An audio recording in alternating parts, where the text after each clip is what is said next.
Silence.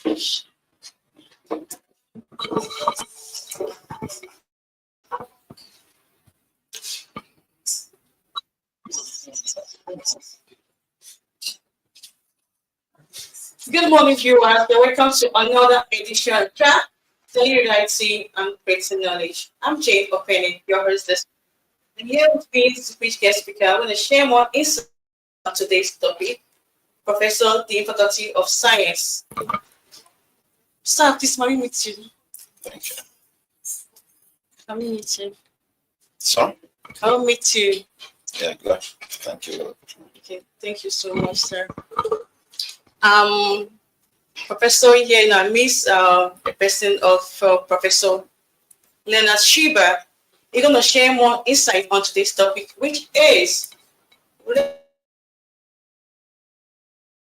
of research in today's problem solving. And again, people are wondering what this research is all about. And I believe so much you will share more insight on this interesting topic today. What is research all about, Prof? Yeah, thank you very much for having me on your show. And I also like to thank viewers who are participating in this important and relevant and impactful subject for this discussion.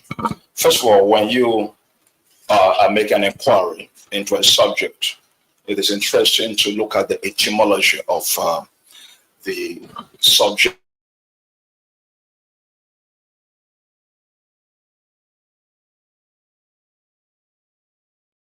Researcher. And it means to search again or to diligently investigate. So it was not part of the English vocabulary until the late 16th century. And so it meant to search and search again. So later, it was adopted into academic and scholarly research. Actually, research is not a destination, it is a process. And what process? It is a process of inquiry. Okay?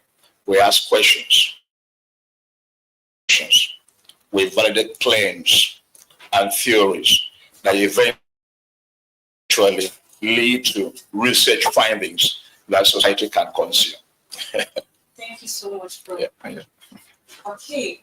How does research contribute to solving real-world problem? You know,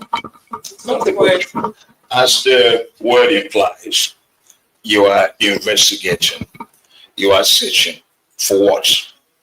You are searching for answers to questions. Questions in society. When those answers are found, societies improve. In other words, what society did not know yesterday, society will know today, and knowledge influences behavioral changes and patterns. Also, it helps to validate claims, theories. So probably the world believed that eating food A was very good to accomplish C and D. And then through research, we find out that that is a false claim.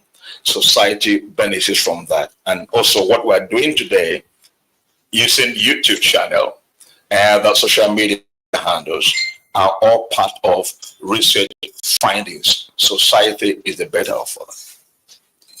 Thank you so much, Prof. Can research help address complex issue? Yes. Of course, research can help answer complex issues. By the way, what you say is complex could be subjective. What is complex to you is not complex to me. However, research does that. I remember that some years ago, I was in Japan. My wife was a drum in the other NYC, and we had to send a document through fax around 2022 to 2002, about 23 years ago. We don't need fax anymore. Thank you so much, bro. If we want to go into research, is it pocket friendly? Can we ask? Training? No, is it pocket friendly? If you want to go into research, is it pocket friendly? Everyone. We want to find out answers to questions, problems. Want to find out what we can do to add weight or to lose weight. Want to find out what kind of food combination will help us improve our health and so on and so forth. All of these are part of research. In other words, in research, you can make mistakes. So you research again. People can make mistake for real. Yeah, you can. For instance, look at this. When Thomas Edison was working on this, more than 900 times he got it wrong. Wow. But he said, well, I just found out the more than 900 times that it doesn't work. So the errors are not wrong. The errors confirm that it can work this way or that way. Thank you so much. It's really amazing. How does research drive innovation, policy, and economic growth? Very Into good. this life. For instance, let's look at the field of communication. Okay?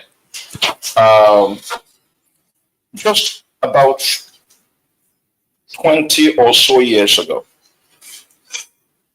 if you were here and you wanted to communicate with a family member overseas,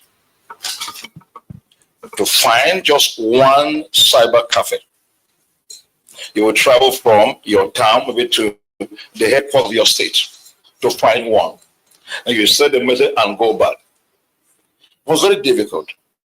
How could you transfer money from one point to the other? It was so difficult. But research helps in that aspect to improve business, to improve communication, and to cut down on business run time. So research actually helps to improve innovation. In other words, innovation is to do things smartly, do things better, cut down on time and on effort. So research impacts on it. Wow, that's so interesting. Wow. Research indeed is a vital tool to cover everything, right? Yeah. Thank you so much. All right. What are the challenges in applying research, finding the real world problem? We're going to look at first for the issue of funding before we go to application. Looking at issue of funding. There are times when a group of persons decides to embark on research into a certain matter, and for political reasons, for business reasons, people who feel that the findings of that research will threaten their businesses, will use or may use their political friends to frustrate either funding of that or even application of the findings. So the finding may remain on the shelf, not being used. It's a big, big problem. For instance, let's assume that here in the university, funding is made available to scholars to embark on research in a particular area, which, as I said before, you must look at the problem you want to solve. There's an open problem or an unanswered question, right? And then you look at the methodology to apply, you frame your hypothesis, and you review available literature, and you collect available data, and then you analyze and then bring about your conclusion.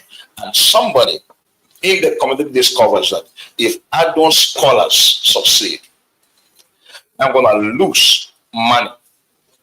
That is an obstacle. You may not know why it's not flying, but someone in the background is pressing some buttons to scupper down. So that is one challenge. The other challenge is this. Sometimes it's difficult to translate what you have found as a researcher, or what you researchers have found in a language that policy framers can understand. So you are using a jargon, they find it difficult to understand, don't know the relevance of what you have done. I remember that therefore I'm used and give some flowery speeches and go away. It's not implemented. So these are a few challenges that we have in translating a research into application to society. Thank you so much, Prof. All right, for you are out there for your question, do not forget to send a message on 0907 8169 515. Again, 0907 8169 515. All right, Prof. Where we're exposed in terms of research, because not everyone that know what it's all about. It's kind of insect today. It was indeed the educative section we had today. All right, how can we research be made more accessible and relevant to practitioners? As I said earlier, we need to reduce the language of our research findings into a form that is appealing to people that have the means to make that research to be widely applied to society. So we need to improve on communication of our research findings to persuade policy framers and policymakers to buy into that. Some years ago, I read about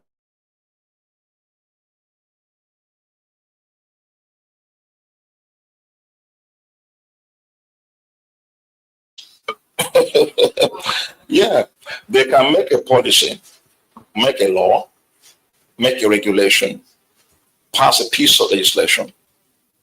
They will completely make a mess of what you've done and frustrate you out of the system. And so you remain there in your cubicle with your research finding, but nobody to buy into that. So research, I say, is a process. Now you have a vision. You are the visionary. But having a vision is not enough. You need vision sponsors. And then you need vision implementers. So you, the researcher, have come out with this finding. Who will sponsor and who will implement? So when you don't have a very convincing linkage between this, the research finding, the research funding, the research implementation, you are going to have difficult having. So first, I go to our universities, Nigeria, for it. When we're Nigeria, let us bring this thing back now. You see many theses, project findings by student scholars. They accumulate dust. The translation from the shelves to industry is very tardy, very weak. We have this challenge that we have to look at, and that is what our university is doing. I hope that the managers, the administrators, and with the leaders of the university will look at ways to encourage that. Thank you so much, Prof. Really interesting. Yeah. Okay, Prof, what are the potential bias and pitfalls in research that can impact its relevance? So, I have been packed by a big money bag somewhere. Wow. To get my scholars friends. And we have already predetermined what the outcome will be. Okay. Yeah, yes. And then we set up a hypothesis and we use data that is skewed in order to arrive at that predetermined conclusion. That's a bias. So the more we say, based on the recent findings by Proshiba and colleagues at Adam, we have to implement this decision. Okay? And in that case, we are not going to have an objective result that other researchers in other places following the official conventional trajectory or research execution will establish. So in that case, for instance, it's not reliable. Wow. Not reliable. Thank you so much, Fred. Okay, what emerging trends or technologies will shape the future of research? We're here right with it. AI. It's very obvious. On Saturday, Saturday, and I do scholar made a presentation. We had an event in the hall, and it was revealed that a scholar published a paper, and then after some time, it was discovered that that paper was AI generated, and that paper was unpublished. For real? Oh yeah, taking a lot of jobs.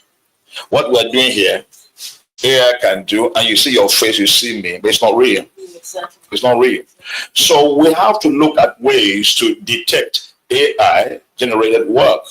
For instance, here in Adun, I give my student work, I give them project requires them to write essays. I warn them. If I check and your work consists of more than 20% AI generated component, get an F. They know that. I know how to check that.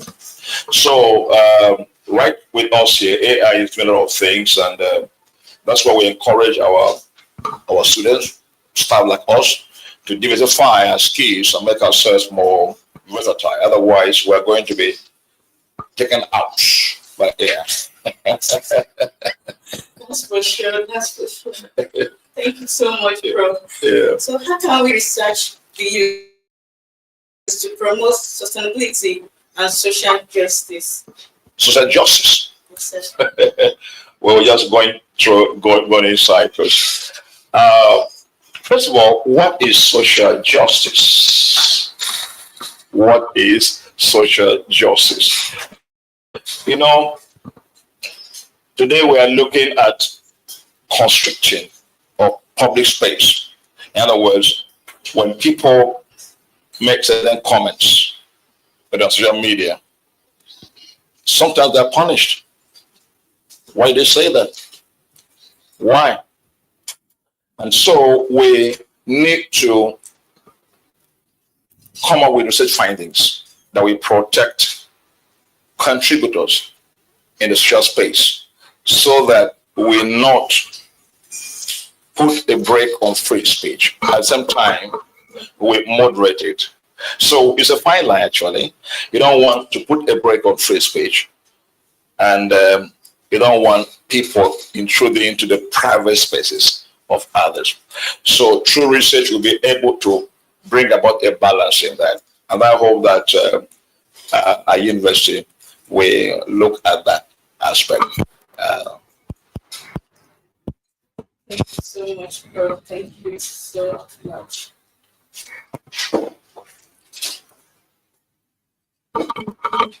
Please tell us about AI in research processes. Tell us about AI in research processes. Okay, first of all, artificial intelligence is a simulation of human intelligence.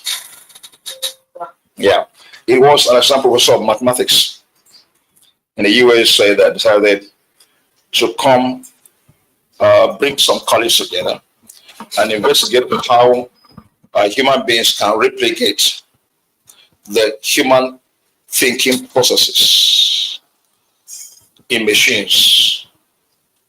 And then you look at the human nerves in AI, these are neural. And so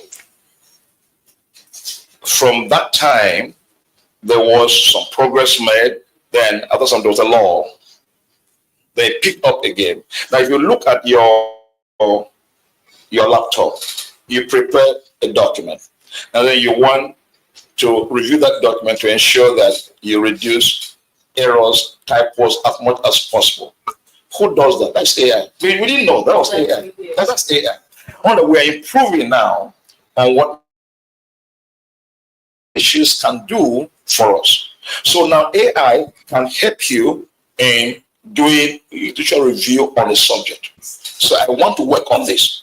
Can I know what is already in existence? The kind of literature is already in existence about this. AI can bring that out for you.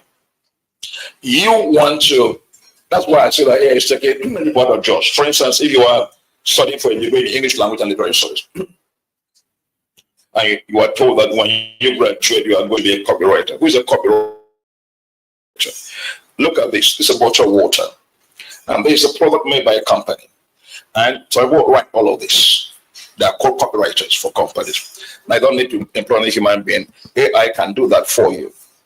So artificial intelligence simply is the simulation of the human thinking processes in inanimate creations of man. And it is moving at such a speed that some people like Elon Musk are afraid now that simply slow down. There is something in every technology we refer to a concept singularity. What is singularity?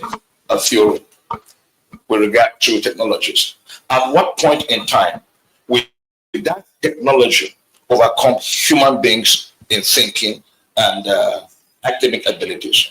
For AI, it was last year. In 2024, the intelligence of AI surpassed that of each and every human being on earth. Around 2040, the intelligence of AI is projected to overcome that of all human beings all put together. That should scare us. So we need to have what they call the controllability on AI. How do we control that? But we can't. It's us. You can't stop it. So we are creating what we will not control. And what you cannot control is dangerous. Thank you so much. Moving back to the research. Yeah. Our scholars, the research findings, are they truth? Are what? The truth. The research findings, are they truth? Truth? Yes. Truth is relative. What is true? Okay, let me just say, I don't 100% truth. I give you an example of controlled research findings, okay? Controlled research findings. Where somebody may say, I want this conclusion. And then we can work to arrive at that conclusion. So, research process includes validating existing claims. So today it is true, but later we find out that it is not true. Okay? I'll give you an example in mathematics. Some years ago, I have a problem in mathematics. Okay, how do you codify prime numbers? You know a prime number? A number that has no other factors except that number is 7 over 1. Like 2, like 3.